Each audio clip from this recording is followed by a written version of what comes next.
No, I don't know.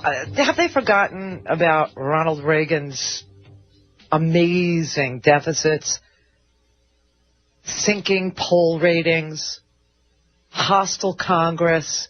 Did they forget that Ronald Reagan, while he lowered taxes for the rich, do you know how he taxed us?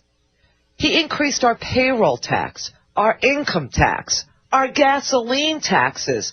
Some of these were the largest increases in the history of the United States, the biggest tax increases in the history of the United States. Am I supposed to forget this? Sandra Day O'Connor and Anthony Kennedy were his judge picks. I like those two judges. Why? Because they were far more liberal than John Roberts and Samuel Alito. His 1986 immigration bill, his comprehensive immigration bill, was the most liberal amnesty for illegal aliens in our nation's history. 12 million people have come here thinking that we're going to do this again. And we probably have to now, because there's no way to ship 12 million people back to Mexico. The problem with giving amnesty without dealing with the corruption that is the Mexican government is that it's always going to be this way. And guess what? The Republicans like this. They want to have the United States and Mexico, and perhaps even Canada, become one country. You know that. This is the plan. This is the goal of the Republican Party. Democrats would like to help Mexico figure out how to deal with a corrupt 71-year history of some of the most corrupt presidents or whatever, you know, in the history of the Northern Hemisphere.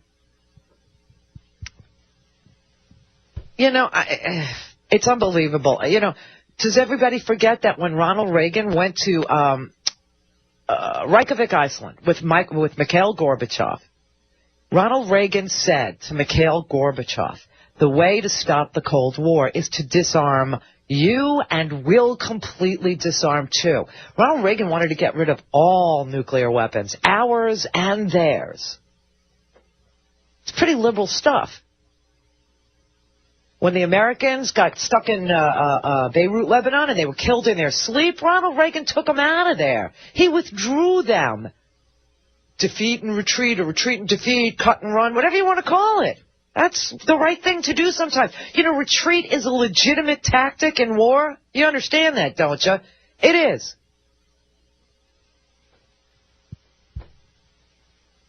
It's just unbelievable. And then Iran-Contra, you know, he was conducting an illegal war, and he was selling state-of-the-art missiles under the table to Iran's terrorist-sponsoring theocracy. We're still paying for the emboldened Hezbollah. Don't tell me which party is stronger on terrorism with this record. And they just can't invoke this man's name enough. He did some really heinous things. He did some really good things. It's a mixed bag, but if you're a conservative, Ronald Reagan was not your guy. They built him into this legend. Herbert Walker was more your guy. Read my lips, no new taxes. Yeah, but then he raised them. Stacy in California. Hey, Randy, I love you. Oh, thank you. I think you're wonderful. Listen, I just want to comment two things. But the first one is there's the news about Hillary loaning her campaign $5 million today. I think that